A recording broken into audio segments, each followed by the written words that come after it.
நல்லா இல்லையா அப்படின்ற ஒரு டாபிக் ஒன்று வந்தது. அந்த டாபிக் அப்படியே கண்டினியூ ஆகி இப்போ நாங்கள் பண்ண போகிறது ஒரு பட்டிமன்றம். வீட்டில் சமைக்கிற சாப்பாடு நல்லா இருக்கா, இல்லை ரெஸ்டாரண்ட்டில் சமைக்கிற சாப்பாடு நல்லா இருக்கா? இதெல்லாம் கேட்டு முடிச்சுட்டு பசங்களை திட்டாதீங்க. ஏன்னா எல்லாருமே சொல்லிட்டாங்க நாங்கள் யாரும் ரெஸ்டாரண்ட்டை பற்றி பேசவே மாட்டோம், எங்கள் அம்மா சமைக்கிறது தான் பெஸ்ட்டுன்னு. 2-3 பசங்க சொன்னாங்க எங்கள் அம்மாவோட எங்கள் அப்பா சமைக்கிறது தான் பெஸ்ட் அப்படின்னு. பட் அதை ஃப்ரீயாக விடுங்க, அது பிரச்சனை வேணாம். அது நீங்கள் வீட்டுக்கு போய் சமாளிச்சுடுங்க உங்கள் அப்பா அம்மா கூட சமைக்க.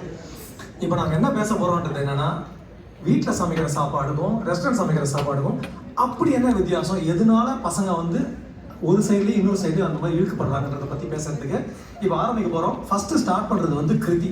இவன் வந்து ரெஸ்டாரண்ட் சாப்பாடு ஏன் சூப்பராக இருக்குது அப்படின்றதுக்கு சொல்ல வரப்போகிறான்.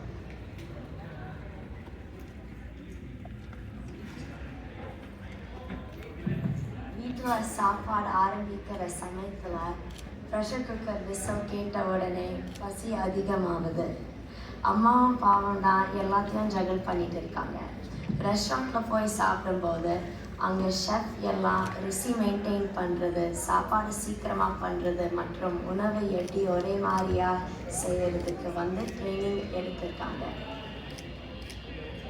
விசில் சத்தம் இங்கே வரைக்கும் டென்ஷன் பண்ணது போல, அதுக்கு தீப்தி என்ன பதில் சொல்ல போகிறாங்கன்னு பார்க்கலாம்.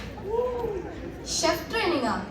அம்மா வந்து அவங்களோட அம்மா கிட்டேருந்து கற்றுட்டு வந்து சமைச்சுட்டு இருக்காங்க, அதில் பாரம்பரியம் இருக்குது. அதுக்கப்புறம் ஷெஃப்ஸ்லாம் ஒரே மாதிரி சமைக்கிறாங்கன்னு சொல்கிறீங்க, ஆனால் ஷெஃப் மாறிட்டா ருசியாக மாறிடும்ல.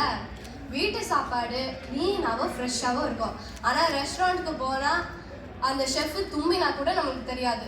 அதுக்கப்புறம் அம்மாவோட ருசி சூப்பர், அவங்களோட பாஸ்தி எல்லாமே சாப்பாடில் கொட்டிடுவாங்க. ஆனால் ஷெஃப்ஸ்க்கெலாம் எல்லாரும் ஒரே மாதிரி தான்.